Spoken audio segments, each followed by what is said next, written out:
오늘은 이제 우리가 열왕기 상하 전체 열왕기서를 전체적으로 이제 좀 간략적으로 살펴보려고 합니다. 열왕기서를 이제 표면적으로 볼 때는요, 이스라엘의 왕들의 이야기 같지만요, 사실은 하나님께서 이스라엘을 어떻게 이끌어 가시는지에 대한 내용입니다. 열왕기서에는요, 이스라엘의 이제 두 번째 왕 이제 다윗, 이제 사울은 사무엘 상에서 이제 죽잖아요. 그래서 이제 더 이상 등장하지 않고 첫 번째 왕 이제 사울은 거기서 등장하고, 이제 열왕기 상에 이제 두 번째 왕 다윗의 마지막, 이제 다윗의 죽음으로부터 시작해서 쭉쭉쭉쭉쭉 끝까지 이어가서 시드기야 왕까지, 그래서 총 41명의 왕의 이야기가 기록이 된 겁니다.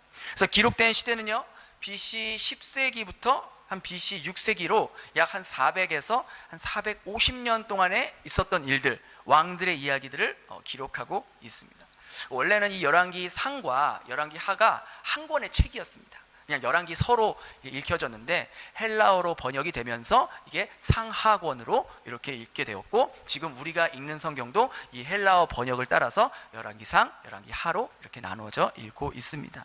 열왕기서를 크게 보면요, 이제 세 가지 주제로 나눌 수 있는데요. 넘겨봐 주시면은, 열왕기서는 첫 번째로는 통일 왕국 시대의 내용이 나옵니다. 이제 다윗과 솔로몬이 이제 따로 떨어졌었던 남유다 북이스라엘 이제 한꺼번에 이제 한 이스라엘 왕국으로서 통일 왕국 시대를 이루는 모습이 나오고요. 두 번째로는 이제 분열 왕국 시대가 이제 시작이 됩니다. 이제 솔로몬의 타락으로 인해서 이제 솔로몬의 아들 이제 르호보암의 왕 때부터 분열 왕국이 시작되고, 마지막으로는 세 번째로 포로 시대로 이제 열왕기서가 막을 내리게 됩니다.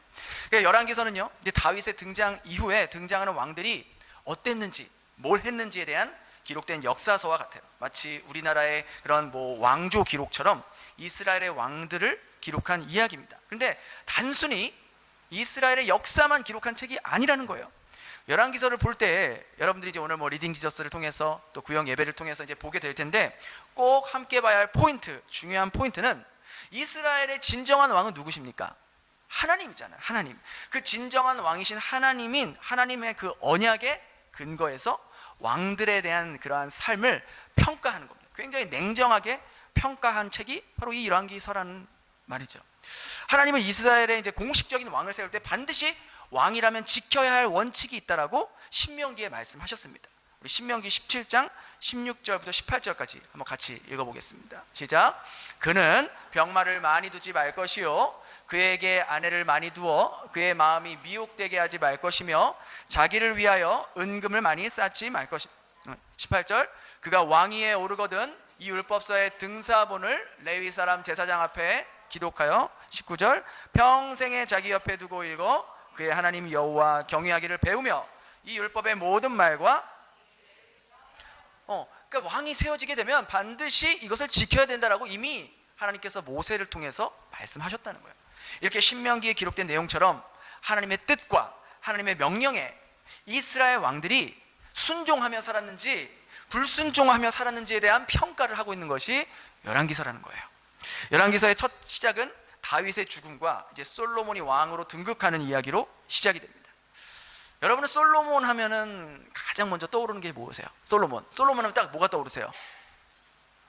여자? 지혜죠, 지혜. 그래서 한국에는요, 이 솔로몬 이름을 딴 학원이 그렇게 많습니다. 사진 한번 뭐 솔로몬 단과하고 솔로몬 영어하고 뭐 그 밖에도 뭐 솔로몬 학원이 엄청 많아요. 근데 이 솔로몬으로도 부족했나 봐요. 한번 다윗과 솔로몬 학원이라는 것도 있어요. 솔로몬도 부족했는지 다윗까지 끌어들여서, 그래서 줄여서 무슨 학원이에요? 다솔 학원이에요. 다솔 학원. 처음 봤어. 다윗과 솔로몬 학원. 야, 이거 아주 그냥 이름 하나 잘 지었어요. 막강하게. 다솔 학원. 이렇게 이제 했는데, 하루는 이제 솔로몬이 하나님을 사랑하는 마음으로 무려 1000마리의 양을 잡아서 하나님께 제사를 드리죠. 그래서 이것이 그 유명한 1000번째라고 해서 이제 1000번, 뭐 1000날을 들여서 제사를 드린 것이 아니라 한 번에 1000마리의 양을 잡아 하나님께 올려드린 거예요. 여러분 생각해 보세요. 1000마리 제물을 잡아서 제사를 드렸다. 그게 보통 일이겠습니까? 한 마리 제사를 잡는 것도 쉽지 않은데 1000마리의 제사를 잡았다는 것은 이건 보통 일이 아니에요. 그러니까 솔로몬은 그만큼 하나님께서 베풀어 주신 그 은혜에 감사하며 하나님 앞에 이렇게 제사를 드렸습니다. 그러니까 우리가 하나님께, 우리가 지난주도 추수감사주일로 예배를 드렸지만, 우리가 하나님께 감사를 표현한다는 것은 단순히 입으로만 하는 것이 아닙니다. 사람은 마음이 있는 곳에 자신의 시간과 에너지와 물질을 사용하게 됩니다. 내가 정말로 하나님께 구원받은 것이 감사하고, 또 지금까지 나를 도와주시고 보호하시고 인도해 주신 것이 감사한 마음이 있다면 그 마음은 어떤 모습으로든지 우리가 표현되게 되어 있다는 것이죠. 그렇게 하나님 앞에 1000마리 제물을 그렇게 다 드린 후에 그날 밤에 하나님은 이제 솔로몬의 꿈에 나타나셔서 이렇게 말씀하시죠. 우리 열왕기상 3장 5절, 그 다음 거 보여주시겠어요? 세 번역으로 한번 같이 읽어보겠습니다. 시작. 그날 밤에 기브온에서 주님께서 꿈에 솔로몬에게 나타나셨다. 하나님께서 말씀하시기를 내가 너에게 무엇을 주기를 바라느냐? 나에게 구하려라. 그렇죠? 뭘 원하냐? 라고 물어봤을 때 솔로몬이 뭘 구했습니까? 여러분이라면 하나님께서 너가 뭘 갖고 싶니? 뭘 원하니? 라고 하시면 여러분은 어떻게 대답하시겠어요? 여러분, 그런 거를요 우리가 평소에 마음에 생각을 하고 있어야 됩니다. 갑자기 물어보면 그 당황해서 대답을 못합니다. 엉뚱한 거 구합니다. 항상 나는 어떤 하나님께서 그런 걸 혹시라도 물어보실 때 저는 정말 이러하기를 원합니다. 있어야 돼요. 그런데 솔로몬은 뭘 구했습니까? 평생 일을 안 해도 쓸 수 있는 돈? 아니면 막강한 권력과 힘? 어떤 천재적인 재능? 아니죠. 우리 열왕기상 3장 9절 한번 볼까요? 같이 읽겠습니다. 시작. 누가 주의 이 많은 백성을 재판할 수 있사오리까? 듣는 마음을 종에게 주사 주의 백성을 재판하여 선악을 분별하게 하옵소서. 그러니까 우리 흔히들 솔로몬이 하나님께 지혜를 구했다라고 이제 생각하는데, 성경이 정확하게 말하는 것은 듣는 마음을 달라고 했다. 듣는 마음. 근데 이제 이것을 11절에 이제 보면은 하나님께서 이것을 네가 지혜를 구했구나라고 이제 이야기하세요. 그러니까 여기서 우리가 지혜가 뭔지 알 수 있어요. 지혜란 어떤 말을 잘해서 상대방을 설득력 있게 말해서 상대방의 마음을 휘잡는 것이 아니라 바로 다른 사람의 말을 잘 경청하고 분별하는 것. 여러분, 우리가 그렇지 않습니까? 사람들과 대화를 할 때 그 사람의 말 속에 뭐가 있어요? 그 사람의 마음이 있어요. 그 사람의 의중이 있다고요. 우리는 사람의 말 가운데에 그냥 말하지 않습니다. 남편과의 대화할 때도 그 마음이 있는 것이 우리 입 밖으로 나가기 마련인 거예요. 그렇게 솔로몬은요 많은 백성들을 올바르게 판단하고 이끌 수 있는 그런 듣는 마음을 구했다는 거예요. 그래서 하나님께서 뭐라고 말씀하세요? 우리 열왕기상 3장 10절에서 13절 한번 같이 읽겠습니다. 시작. 주님께서는 솔로몬이 이렇게 청한 것이 마음에 드셨다. 그러므로 하나님께서 그에게 말씀하셨다. 네가 스스로를 생각하여 오래 사는 것이나 부유한 것이나 원수 갚는 것을 요구하지 아니하고 다만 재판하는 데에 듣고서 무엇이 옳은지 분별하는 능력을 요구하였으므로 이제 나는 내 말대로 내게 지혜롭고 총명한 마음을 준다. 너와 같은 사람이 너보다 앞에 없었고 네 뒤에도 없을 것이다. 나는 또한 내가 달라고 하지 아니한 부귀와 영화도 모두 너에게 주겠다. 내 일생 동안 왕 가운데 너와 견줄 만한 사람이 없을 것이다. 와, 대단하죠. 솔로몬이 하나님의 백성들을 재판하고 올바로 판단할 수 있는 그 듣는 마음을 달라고 했는데 그게 하나님 마음에 기쁘셨던 거예요. 흡족하셨던 거예요. 그러니까 솔로몬이 구하지 않았던 재물과 명예와 광한 권력까지 덤으로 주신 거죠. 그래서 솔로몬 왕 시대처럼 이스라엘이 강하고 힘이 있었던 때도 없었던 겁니다. 그래서 이때를 바로 통일 왕국 시대라고 부르고 있습니다. 그리고 솔로몬은 드디어 하나님을 위한 성전을 건축하게 됩니다. 그 전까지는 하나님께 예배드리는 곳은 출애굽 시대에서부터 계속해서 이어진 그 하나님이 모세에게 알려주었던 그 성막, 항상 이동해야 하고 접었다 펴야 하는 그런 성막에서, 텐트에서 예배를 드렸다면 이제 한 곳에 지정되어 있는 건물인 성전을 드디어 건축하게 됩니다. 이렇게 솔로몬 시대에 이스라엘이 강해지고 정말 어느 나라도 침범할 수 없을 것 같았지만 어떻습니까? 그것도 잠깐이었어요.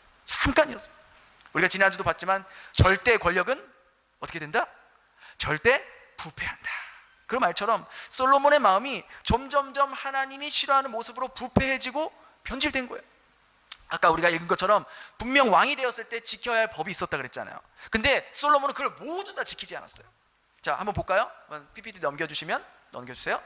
또 넘겨주시고, 네, 넘겨주세요. 네. 그래서 먼저 왕이 되면 뭘 모으지 말라 그랬어요?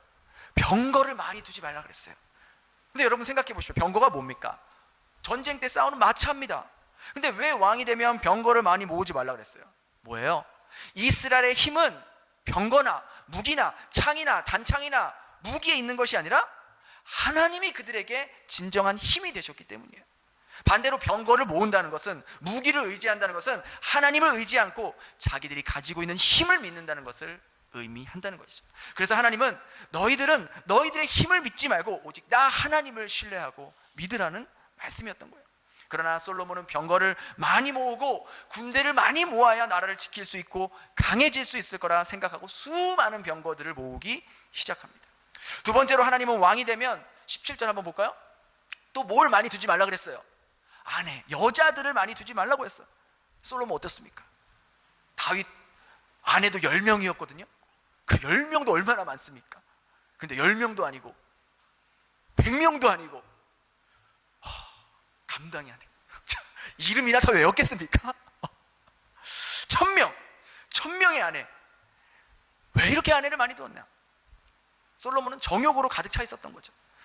여러분 생각해 보세요. 분명 지금 자신의 아버지인 다윗의 모습을 보고 자라지 않았습니까? 다윗이 뭐 때문에 무너졌습니까? 뭐 때문에 그렇게 하나님께 사랑받던 그 다윗이 한순간에 몰락의 길로 갔습니까? 여자 때문에. 그걸 직접 보고도, 그걸 직접 알고도 듣고도 깨닫지 못한 거예요. 다윗도 여자 때문에 정욕을 이기지 못해서 하나님 앞에 죄를 짓고 수많은 아내들이 낳은 그 이복 자식들이 서로 강간하고 서로 칼을 겨누고 죽이고 죽임을 당하고 그 모습을 뻔히 봤잖아요. 자기 이복 형이 자기 압살롬 형에게 죽는 거 봤잖아요. 그런데도 솔로몬은 그 다윗의 죄된 그 모습을 그대로 답습합니다. 그대로 반복합니다. 여러분 이걸 통해서 뭘 알 수 있는지 아세요? 우리 자녀들은요, 내가 저지른 실수와 나의 죄들을 그대로 답습합니다. 심지어 내가 그 죄를 지을 때 우리 애가 태어나지 않았음에도 불구하고 그 죄를 그대로 줍니다. 아브라함이 그랬죠. 이삭이 그랬어요. 아브라함이 자기 아내를 내 누이라고 속였는데 그때 이삭이 안 태어났습니다. 똑같이 하잖아요. 똑같이. 그래서 우리의 죄의 DNA가요 자녀들에게 그대로 물려지는 거예요. 그래서 부모인 우리가 죄를 멀리하고 작은 죄에도 우리가 민감하게 반응하고 피해야 할 줄 알아야고 정말로 예민하게 작은 죄에도 우리가 그렇게 반응할 수 있어야 돼요. 두 번째로 솔로몬이 이렇게 많은 여자들과 결혼한 이유, 이 여자들이 대부분 외국인이었잖아요. 그죠? 이스라엘 사람들이 아니었단 말이에요. 이렇게 이방 사람들, 외국인과 결혼한 이유도 다른 나라와 정약 결혼을 한 거예요. 그 나라의 공주와 결혼하면 그래도 그 나라가 이스라엘을 공격하지 않을 거라고 생각하고 정약 결혼을 한 거죠. 그러나 이것이 바로 솔로몬 왕이 무너지는 결정적인, 그러니까 자기는 나라를 견고하게 지킨다고 생각하고 그렇게 했던 게 나라를 무너뜨리고 망가뜨리고 찢어지게 하는 결정적인 원인이 되었던 것이죠. 수많은 외국 여자들과 결혼을 하니 그 여자들이 믿고 있던 이방 신들의 문화가 그대로 이스라엘로 가져오게 되고 산당을 만들고 우상을 섬기고 제사를 드리기 시작하니까 이스라엘 사람들도 거기 문화에 스며들고 빠지기 시작한 거죠. 그래서 그때부터 이스라엘 전체에 우상들과 이방들을 섬기는 곳곳에 그러한 산당들이 늘어나기 시작했고, 이 문제로 인해서 하나님은 솔로몬에게 엄청 화가 나셨고 이스라엘을 두 나라로 찢어 놓습니다. 그래서 그림 보시면 넘겨주시면은 이제 남쪽은, 더 넘겨주시면 남쪽은 어떤 나라가, 이제 어떤 지파들이 있습니까? 유다 지파와 베냐민 지파, 이 두 지파만 남게 돼서 뭐라고 불러요? 남유다라고 불리게 되고, 나머지 이제 10지파가 저 북쪽에 있어서 북이스라엘이라고 부르게 됩니다. 마치 우리나라가 남과 북이 갈라진 것처럼 이스라엘도 이제 솔로몬의 아들 르호보암 때부터 나눠지게 된 거예요. 그래서 이 시대를 이제 분열 왕국 시대다라고 말합니다. 그리고 그때부터 이스라엘은 뭐 계속해서 이제 뭐 줄기차게 타락하기 시작하는 거예요. 북쪽 이스라엘에 20명 등장하는데 하나같이 악한 왕들이 있어. 한 명도 선한 왕이 없다고 성경은 평가하고 있습니다. 하나님 말씀에 순종하는 왕들이 단 한 사람도 없었고 모두 다 우상 숭배를 하고 자기의 왕권과 자기의 힘과 자기의 권력을 지키기 위해서 악한 방법들을 사용했던 왕들이었어요. 그래서 북이스라엘은 아주 줄기차게 멸망하기 시작합니다. 그렇다고 뭐 남유다는 달랐냐? 그렇지도 않죠. 남유다도 하나님 보시기에 악한 왕들이 넘쳐났어요. 그나마 남유다에서 종종 선한 왕들이 있었지만 대부분의 악한 왕들이 나라를 너무너무 망가뜨려 놨고 백성들이 이미 전체가 우상 숭배에 물들여져 있기 때문에 하나님의 심판을 피할 수가 없었던 것이죠. 그래서 하나님은 남유다와 이 북이스라엘에게 수많은 선지자들을 보내서 기회를 주셨어요. 돌아와라. 그렇게 하면 안 된다. 그럼 너희들 심판을 받을 것이다. 다시 애굽에 있었던 것처럼 노예로 끌려가게 될 것이다 라고 수도 없이 경고했지만 어땠습니까? 하나님의 말씀을 무시하고 오히려 그렇게 하나님의 말씀을 전했던 선지자들을 감옥에 넣고 자기에게 기분 나쁜 말 한다고 핍박하고 죽이고 그렇게 했던 것이죠. 하나님 말씀을 전한 선지자들을 그렇게 대했다는 것은 곧 하나님을 죽이고 하나님을 핍박하고 하나님을 무시했다는 것과 동일한 내용이라는 것이죠. 결국 참다 못한 하나님께서 북이스라엘을 먼저 치셨는데 이제 BC 722년에 이제 시리아에서 멸망당해서 포로로 끌려가게 되지 않습니까? 조금 시간이 지나 그걸 다 보고 있었는데도 불구하고 남유다도 회개하지 않고 돌이키지 않아서 결국 BC 586년에 바벨론에 의해서 완전히 멸망당해서 이스라엘 성전과 성벽이 다 파괴되고 남유다 역시 바벨론의 포로로 끌려가게 되었던 것이죠. 그래서 이때부터 포로 시대가 시작되는 겁니다. 그래서 그 이후에 우리가 잘 아는 다니엘이나 에스겔, 에스더, 느헤미야 이러한 사람들이 등장하게 되는 거예요. 그래서 열왕기서는요 이제 이스라엘의 번영과 분열과 멸망까지 모두가 다 이 열왕기 상하에 기록이 되어 있습니다. 그럼 이걸 통해서 이 왕들의 이야기, 이 열왕기서를 통해서 우리에게 말해주고 싶은 진짜 메시지가 뭐냐라는 거예요. 뭘 얘기해주고 싶냐는 거예요. 열왕기에서 나오는 왕들을 평가할 때 그 기준이 무엇이었습니까? 그 왕이 얼마나 나라를 잘 다스리고 얼마나 군사력을 키웠고 얼마나 경제적으로 경제를 백성들이 먹고 살기에 좋게 해주었고 많은 업적을 남겼는지에 대해서는 성경은 관심이 없습니다. 열왕기서의 진짜 관심사는 이 왕들이 얼마나 하나님을 사랑하고 하나님의 말씀에 순종하며 따랐는지에 대해서 평가를 했다는 거예요. 열왕기서에서 나오는 왕들을 평가할 때요 선한 왕을 평가할 때 그 기준과 악한 왕을 평가할 때의 기준이 있었어요. 먼저 선한 왕을 평가했을 때 꼭 나오는 그 기준된 사람이 있었습니다. 그게 누군지 아십니까? 다윗이었죠. 우리 열왕기상 15장 11절과 또 열왕기하 22장 한번 같이 읽어보겠습니다. 넘겨주세요. 자, 먼저 두 구절 같이 읽겠습니다. 시작. 아사가 그의 조상 다윗같이 여호와 보시기에 정직하게 행하여. 열왕기하 22장 2절. 요시아가 여호와 보시기에 정직하게 행하여 그의 조상 다윗의 모든 길로 행하고.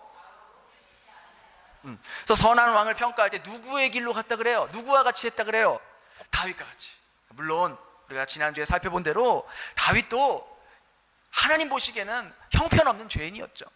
다윗도 충신의 아내와 동침을 하고 그것을 은폐하려고 죄를 지었고 또 마지막에 인구조사를 해서 하나님의 진노를 사긴 했지만 그것 외에 하나님 앞에 신실하게 살려고 했고 그래도 하나님 말씀에 순종했던 왕이었던 거예요. 그래서 선한 왕을 평가할 때 다윗의 길로 갔다라고 그렇게 평가합니다. 반면에 악한 왕을 평가할 때는 꼭 이 왕을 언급했어요. 우리 열왕기상 16장 19절 한번 볼까요? 시작. 그가 여호와 보시기에 악을 행하여 범죄하였기 때문에 그가 여호보암의 길로 행하며 그가 이스라엘에게 죄를 범하게 한 그 죄 중에 행하였다. 우리 16장 25절도 같이 읽어볼까요? 오므리가 여호와 보시기에 악을 행하되 여로보암의 모든 길로 행하며 그가 이스라엘에게 죄를 범하게 하여 하나님 여호와를 노하게 하였더라. 악한 왕들을 평가할 때 누구의 길로 갔다 그래요? 여로보암. 여로보암이 누굽니까? 여로보암이 누구예요? 바로 북이스라엘, 그러니까 남쪽과 북쪽이 갈라진 후에 북이스라엘의 첫 번째 왕인데요. 이 여로보암이 도대체 뭘 했길래 바로 이스라엘 지역에 금송아지를 만들어 놓고 이게 너희들이 하나님이다. 너희가 더 이상 유다 쪽으로 남쪽으로 가서 예배드릴 필요 없다. 여기도 성전이 있다. 여기서 예배드리면 된다. 라고 금송아지를 만들어 놓고 그게 하나님이라고 만들어 놓고 백성들에게 거기서 그 금송아지 앞에서 그걸 하나님이라고 부르게 하고 제사를 드리게 했던 그런 왕입니다. 그게 나쁜 짓이라고, 그게 악한 짓이라고 경고하러 왔던 선지자를 핍박하고 또 죽이려 했던 그런 하나님 말씀에 불순종했던 왕이었어요. 그래서 악한 왕들을 평가할 때 이 여로보암의 길을 갔다라고 기록합니다. 이것을 통해서 우리가 알 수 있는 것은요, 바로 신명기에 기록된 하나님의 약속과 그 결과들이 열왕기를 통해서 그대로 증명되었다는 것을 열왕기서를 읽는 독자를 통해서 알게 하고 깨닫게 해주시기 위해 말씀하는 거예요. 비록 자신이 왕의 직분을 가지고 있었지만 하나님을 진정한 왕으로 섬기고 하나님을 진정한 왕으로 인정하고 그 왕 대신 하나님 믿고 하나님을 의지하며 그 말씀에 순종했던 왕들은 그 나라를 평화로 다스리고 하나님이 주신 복들로 누릴 수 있었습니다. 그러나 하나님을 의지하지 않고 자기 힘이나 다른 나라의 힘을 빌리거나 우상의 힘을 빌리거나 악한 짓을 일삼던 왕은 잠깐은 잘 되는 것 같았고 잠깐은 좋아 보였지만 시간이 지나면서 그의 신하들이 반역을 일으키고 반란을 일으키고 다른 나라들부터 공격을 받고 분열되고 결국은 멸망돼서 마지막엔 포로로 끌려가게 되었던 것이죠. 그래서 하나님께서 모세를 통해 말씀하신 그 말씀이 그대로 이루어졌어요. 우리 신명기 30장 11절부터 14절 한번 같이 천천히 읽어보겠습니다. 11절, 네, 11절 같이 읽겠습니다. 시작. 내가 오늘 내게 명령한 이 명령은 하늘에 있는 것이 아니니 누가 우리를 위하여 하늘에 올라가 그의 명령을 우리에게로 가지고 와서 우리에게 들려게 행하게 하려 할 것이 14절. 오직 그 말씀이 내게 매우 가까워서 내 입에 있으며 내 마음에 있은즉 내가 이를 행할 수. 자, 보세요. 하나님의 말씀 11절에 보니까 뭐라 그래요? 이 명령은 내게 어려운 것도 아니고 먼 것도 아니다. 하늘에 있는 게 아니다. 저기 뜬구름 잡는 그런 하나님의 말씀이 아니다. 그 말씀은 14절에 보니까 우리 곁에 바로 우리와 함께 하시는 하나님, 그리고 그 하나님께서 하신 말씀들을 믿고 따르며 살아갈 때 하나님께서 약속하신 은혜와 복을 누리게 되는 거예요. 하지만 이스라엘 왕들처럼 하나님을 의지하지 않고 하나님 말씀을 무시하며 살아간다면 결국 악한 영의 유혹에 빠져서 인생이 망가지고 죄의 노예가 되고 인생이 비참하게 끝나게 될 것이다.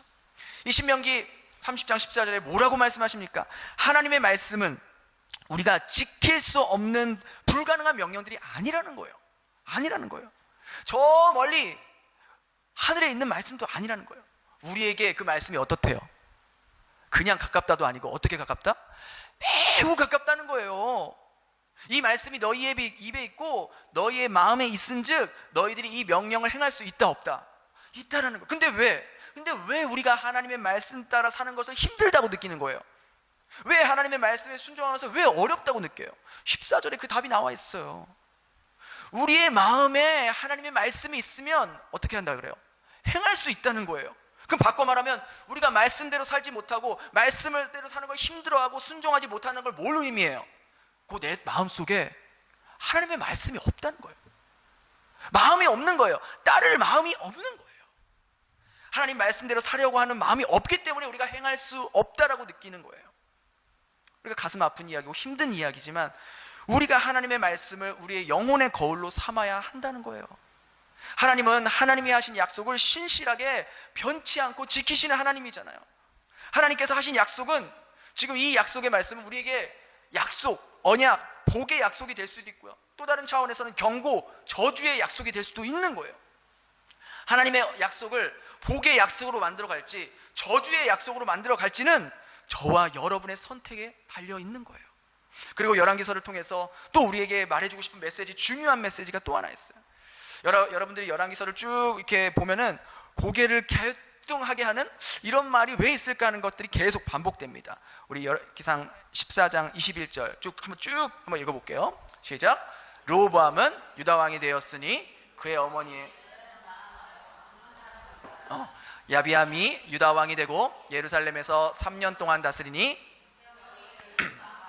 아비살람의 딸이더라. 그 다음 여호사밧이 왕이 될 때에 나이가 35세라 26절 아하시아가 왕이 될 때 나이가 22세라 예루살렘에서 1년을 통치하라. 그의 어머니 이름은 아달랴라.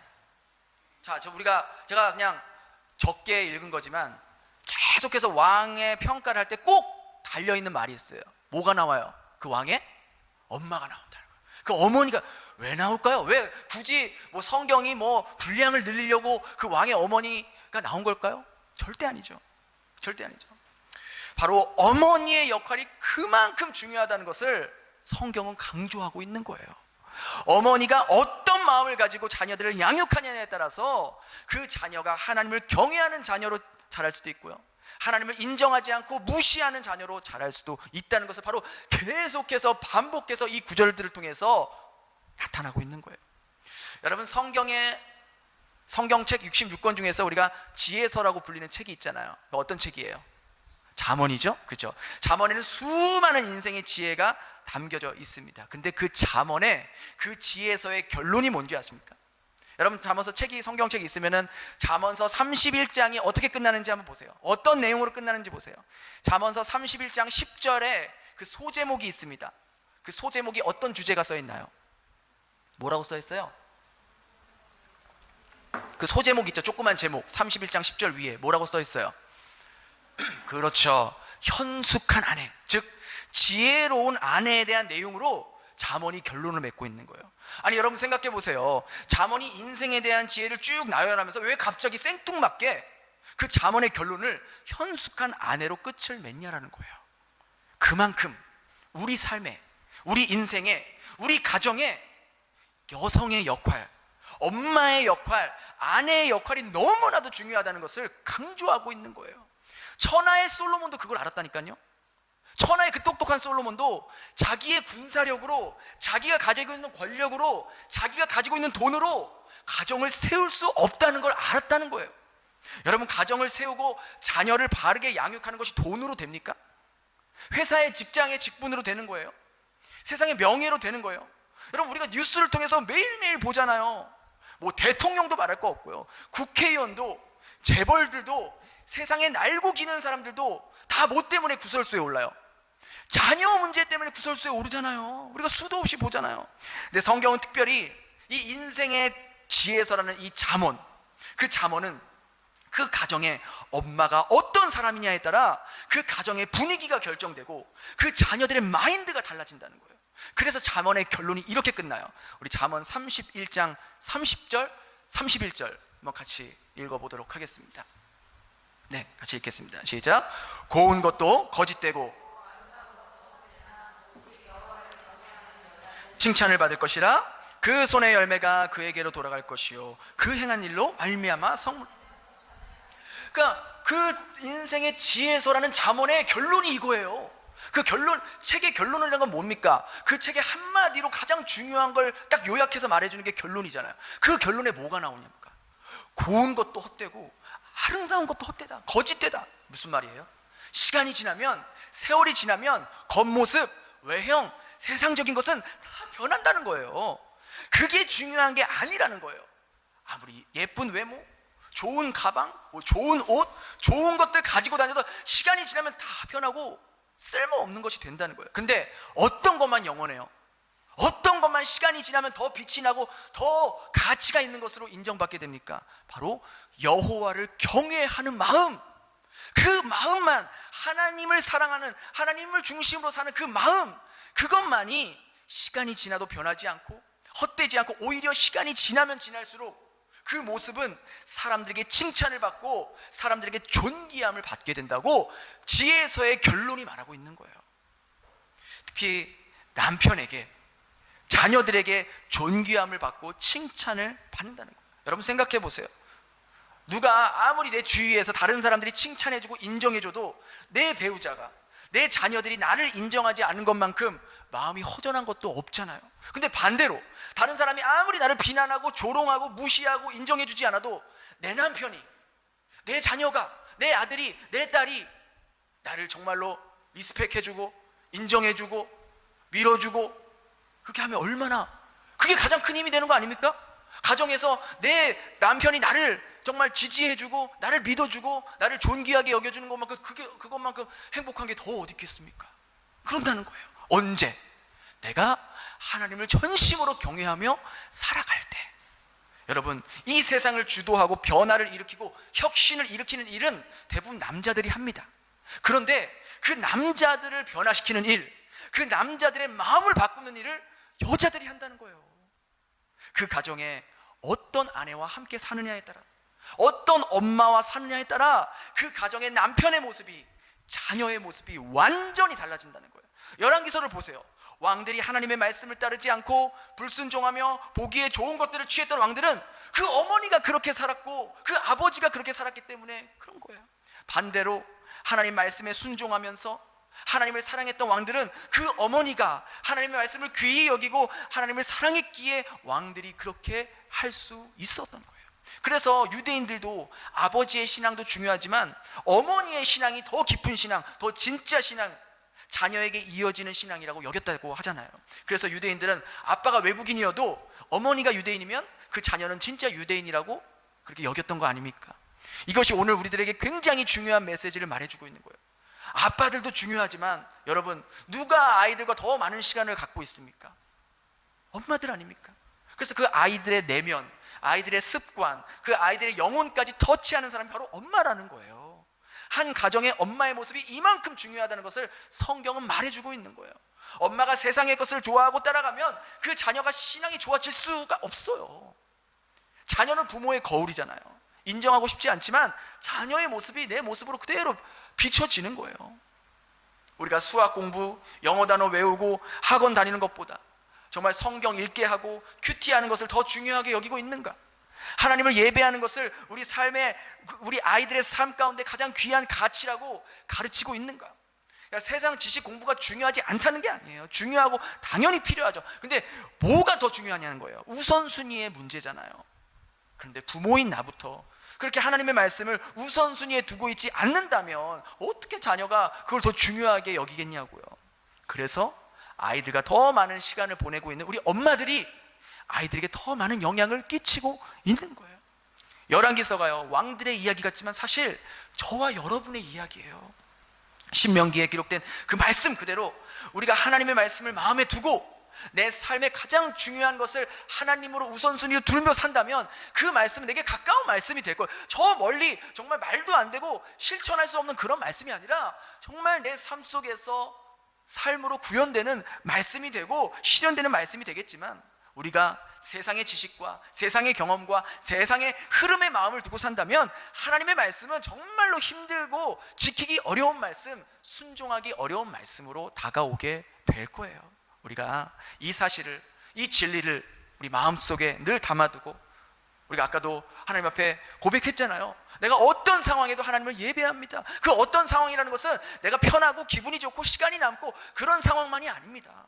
정말로 내가 할 수 없는 그런 상황 속에서도, 어떤 상황 속에서도 내가 하나님을 가장 우선시 두고 내가 그 예배의 자리를 늘 항상 내가 가장 소중하게 여기겠습니다. 그런 마음으로 우리가 살아갈 때 하나님께서 말씀하신 약속의 말씀들이 저와 여러분의 삶에, 그리고 우리 사랑하는 자녀들의 삶 가운데도 그대로 이루어지게 된다는 거예요. 그러한 은혜가 저와 여러분에게, 또 우리 자녀들에게 임하게 되길 예수님 이름으로 축원합니다. 우리 기도하겠습니다. 우리 말씀을 기억하면서 정말 나는 하나님 앞에 이제 냉정한 평가를 받게 될 건데 나는 어떤 길을 따라가고 있는가?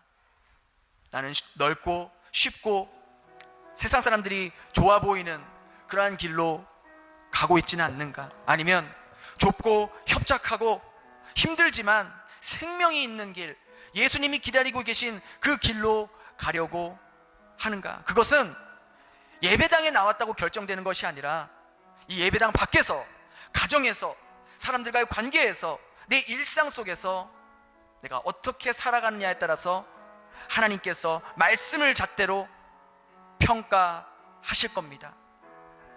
우리가 그것을 늘 기억하면서 하나님, 늘 하나님의 말씀이 제게 가까워질 수 있게 하여 주시옵소서.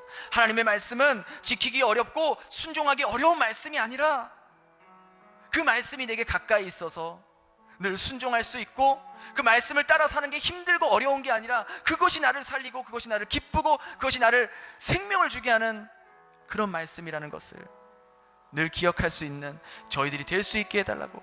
그리고 엄마로서, 아내로서 우리들이 정말 우리의 내면, 우리의 신앙, 여호와를 경외하는 마음을 늘 우리 가슴속에 1순위로 두면서 나의 남편에게, 나의 자녀들에게 그것을 내 삶으로 나타낼 수 있는 그러한 저희들이 될 수 있게 해달라고, 우리 그렇게 함께 같이 기도하겠습니다.